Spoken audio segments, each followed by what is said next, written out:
Hello and welcome to Elvenhome, and to this edition which really concentrates on two things: a bit of track building by way of experiment for the new layout, and also looking at what I might do up and around Grey Havens to enhance that area or even replace some of it. So first of all, let's take a look at a bit of track building.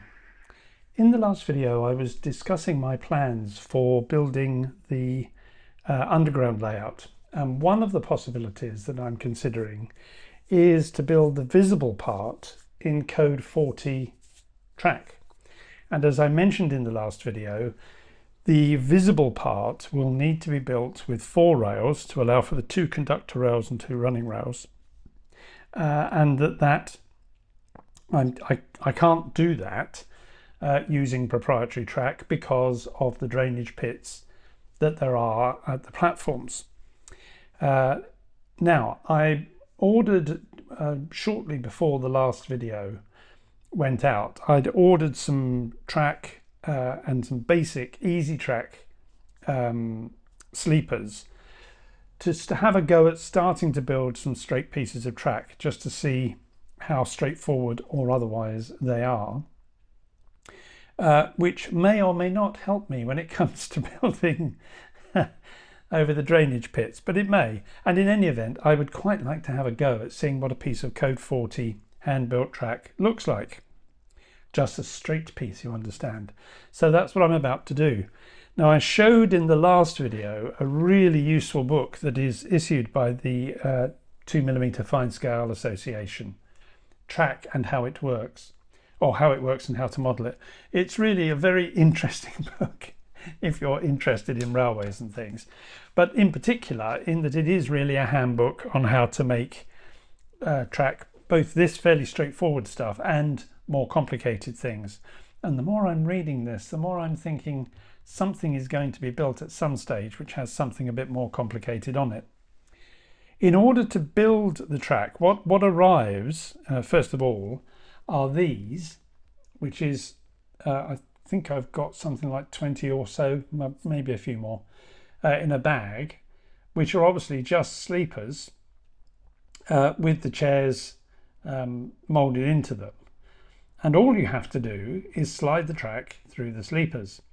One thing you'll notice is how fine these are compared to the sleepers that you'd find on set track code 80 or code 55. And I'm already beginning to actually like the look of this, which actually looks closer to what you would see on a railway, which is why the 2mm Fine Scale Association exists. Now, you can buy jigs to help you slide the track on, because this is really quite flexible, including, I don't know if you can see through my fingers, but there are slits made, there you are, you saw it move there. There are slits made alternating, which presumably is to help you to be able to bend this track, because that's one of the things I'm quite keen to see, is that how usable it is for being able to create curves if you wanted to build curved track off it. I don't think any of my curves will be visible, and if I go with code 40 I will probably use the Fine Tracks flexi track, which is also code 40, for those parts of the layout. But I thought it'd be quite good fun to have a go at building a section of track.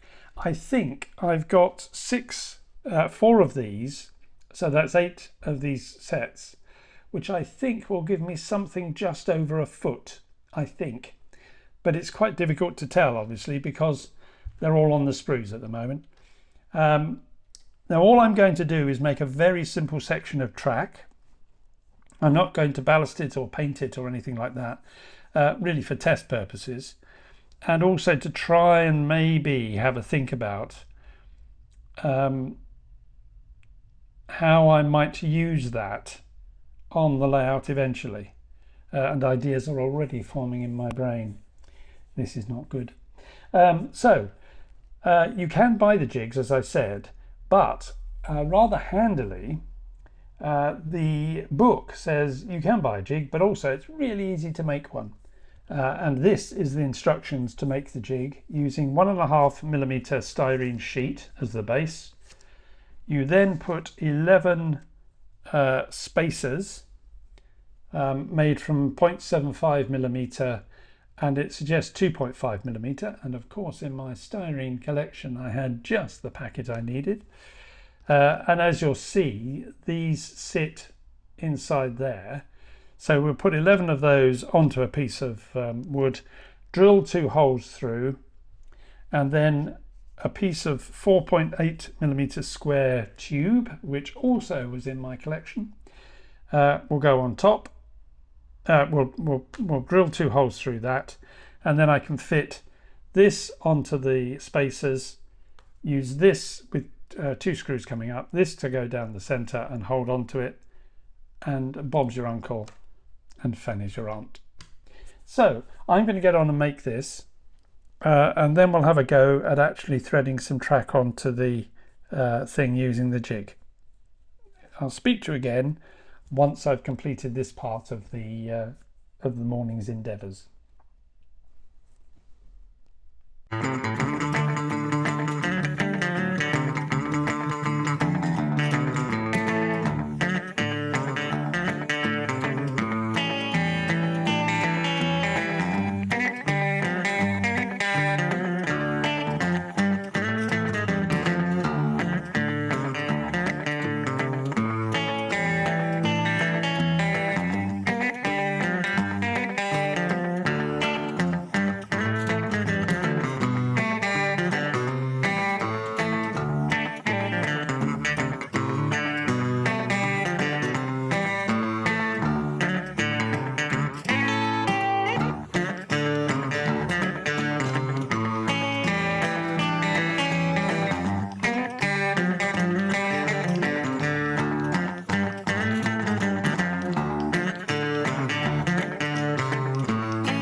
You can see that I'm almost there on making the jig.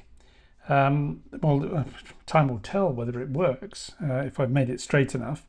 But I've had to stop because I need 10 BA screws, or size 10 BA screws, to go through the holes here, and that this will then fit over the top to hold everything together.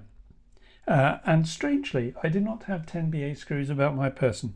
So they're on order, they'll be here in a couple of days, and I'll come back at that point and we can start threading track. So I'm just going to have to contain myself. One thing I didn't show you when I was showing you the other things was the code 40 track, which is a length of it here, which is what, about 20 inches long, something like that. And it really is quite fine. If I bring it into the camera, it's going to be entertaining threading that, I think. So we'll see. I'll probably cut this bit in half so that I can thread each side and to get me the length of track once I've got all these bits on. So I'll see you in a couple of days' time once I've got the 10 BA screws. I'm not sure why I thought I was going to wait 2 days for the 10 BA screws to arrive. They're due in the next day or two. But I thought that I would have a go and see if the jig could be used if you were careful in holding everything down, because the piece that I've got to, that I'm waiting on, we'll put the 2 screws and then you fit these over the screws and you can hold on to this to hold the sleepers in place. But if with a bit of care you can actually thread the track on just using the jig. And I'm pleased to say, as you will see here, that I have managed to thread 2 pieces of track on. I was going to put all the sleeper bases on one side of the rail and then work the other side, but I realised that is actually going to be quite tricky, because you'll have bits of this with only one rail sort of waggling away quite heavily on one end of the track.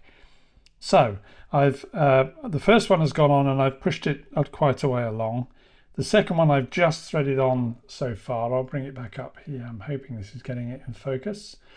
It's very fine, this track, and as I said earlier in the previous section, once I've finished, I will put a section of this, a section of code 55, and a piece of set track. I think I've got a piece of set track side by side, so you can get to see the difference between them. But I'll crack on putting this on, and I'll come back to you when that's done.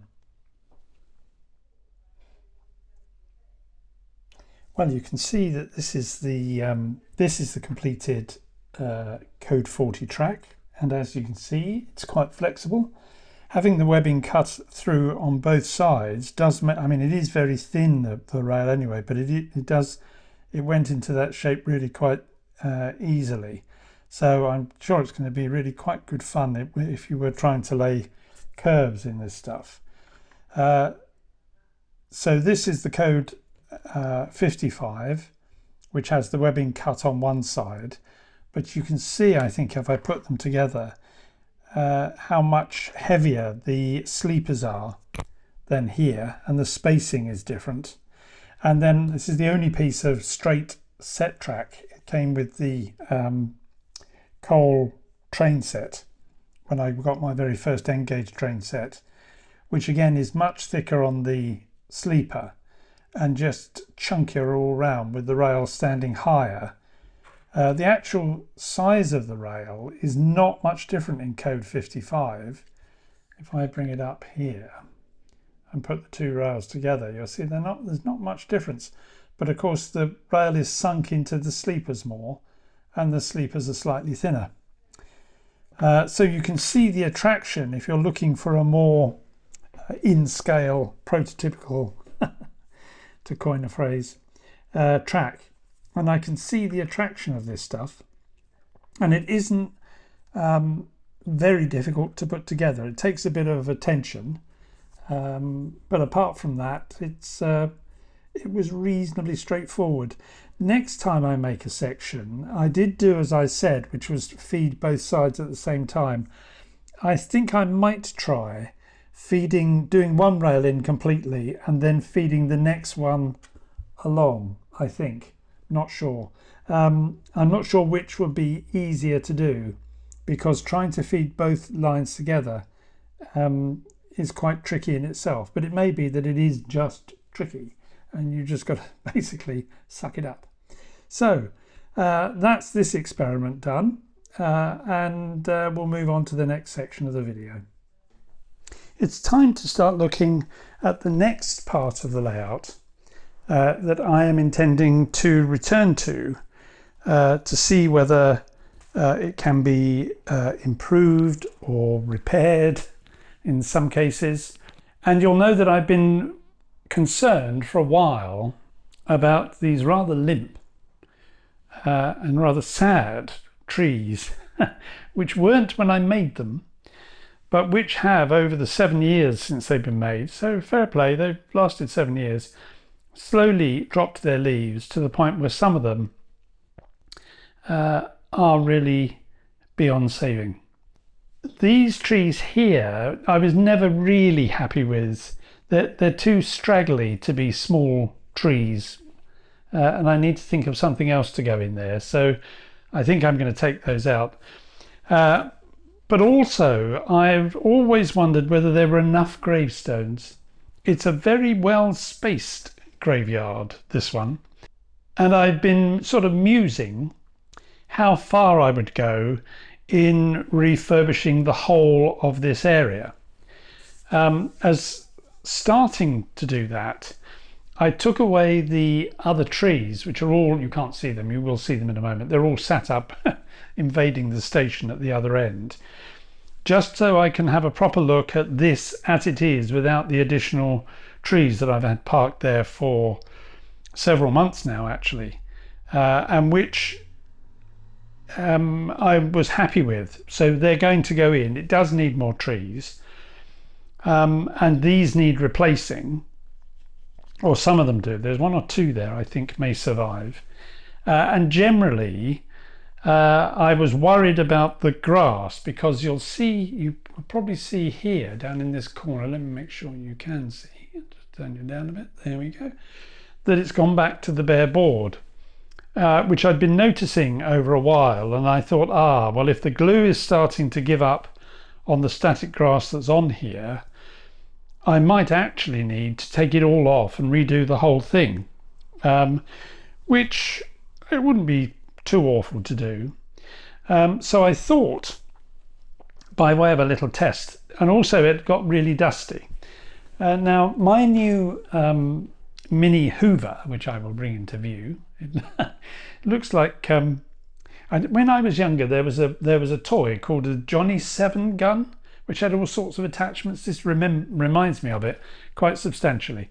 It is of course just a little Hoover, and it comes with lots of attachments for the front end, but it comes with this useful little thing which you stick on the back, which then allows you to use the air that's being expelled to blow things.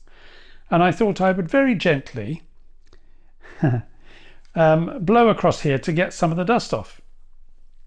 Well, let me tell you, there's a powerful blow on this thing.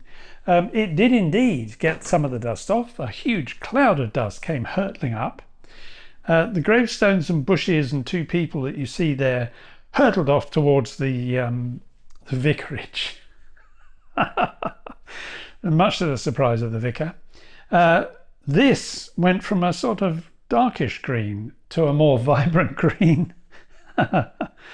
But interestingly, notwithstanding the whirlwind that has gone through here, you will see that most of the grass is still there, and most of the gravestones are still there, and they haven't fallen over. And that is because they are actually rather well stuck. The bit that I was worried about down here is really the only area where the grass, where I hadn't, I think, glued sufficiently well into the corner. So I think I'm not going to start any work on this for a week or two, just to be absolutely sure. So I'll be interested in your comments. What I think I'm going to do in this area is I've got another 20 gravestones. They're a white metal kit, so I'll paint those up and add those in. And probably, if I can find another set, I may make some more of these gravestones up, many of which are wildly overscale, but I think they seem to be okay. I've lived with them for 7 years and not thought they're horribly overscale, whereas the chimney pots have been bugging me since the time I first made them. But I think perhaps another 30 or 40 gravestones in here. I think there's 90 in here at the moment. Will just fill the gaps a bit. And also, particularly if I can use different types of gravestones, so it's not all the same. And put some more trees in, which will fill some of the gaps. I think that will do for this part. The big question I have for you, and I think I know the answer, but I'll just be interested in what you have to say, is about the vicarage. Now, this was the first dwelling house that I scratch built, and it is, as I 7 years old now. And when I built it, I was most determined that I would not add lighting to any buildings. And so, as I think I've said in earlier videos, inside here it's completely empty. So I could drill a hole right up through the middle, stick a light in, but it would look really weird. And I've been toying with the idea of rebuilding it, and this time being able to put some internal walls so that I could light individual rooms. Now, one of the things that had been slowing me down about doing that is that I could not find the plans. And I thought for a moment that I'd actually thrown them away. And then about 2-3 months ago, when I was looking for something else and opened the page of a book, inside, lo and behold, were the plans. And those plans have now been sat on my desk for 2 weeks, with me thinking, I think I'll start on rebuilding the vicarage. But I'm not sure I should do that. And I'll be interested in your views. I like that vicarage, and there are times when you make something for the layout and you sort of like it and you think, well, if only I'd known, I could have done this or I could have done that. I don't think it would be too difficult to get it off, but it would probably be destroyed in the process. And it's not 100% certain that whatever I make to go in its place, which would be the same proportions, I would follow the existing plan, will look as good. And I've just got used to it being there.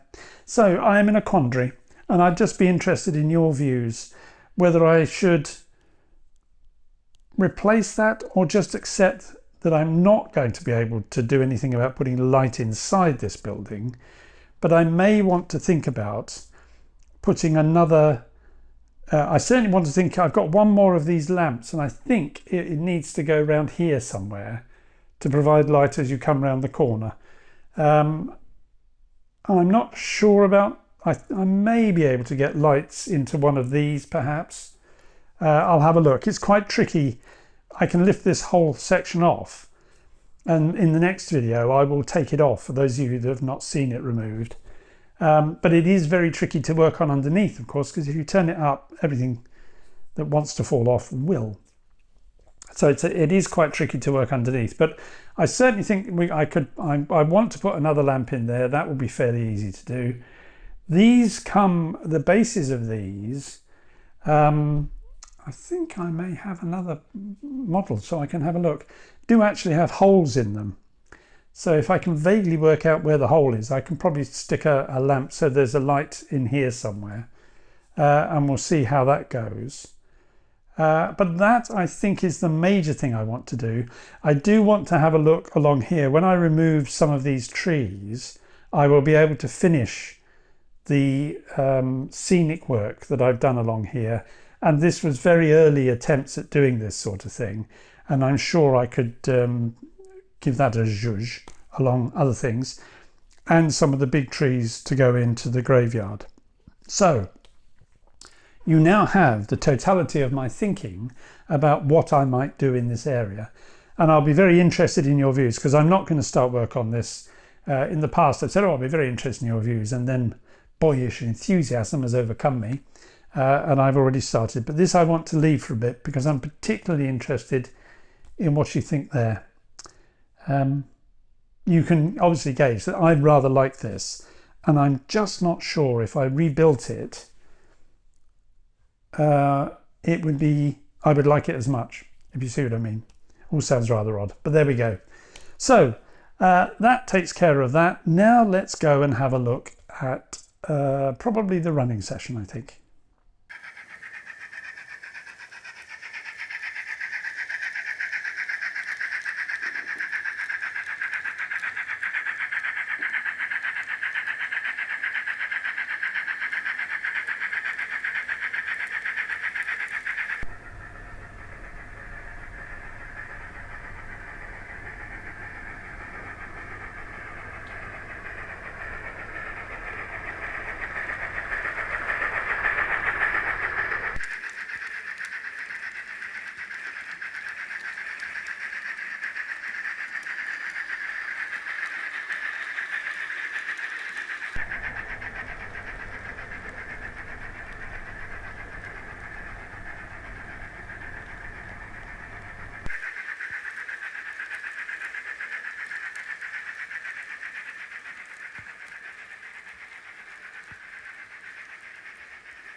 Well, I hope you enjoyed that running session. It wasn't quite the running session I originally had in mind. Someone commented a while ago that they thought I might have run some trains or a train down from High Elven, because one hasn't run for a long time. But fate would not allow me. Various things. So I will get that working. The track just needs a clean, basically. And we'll put a run from High Elven in the next video.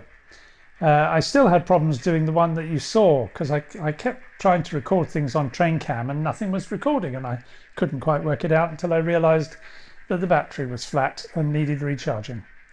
Once recharged, everything became very simple.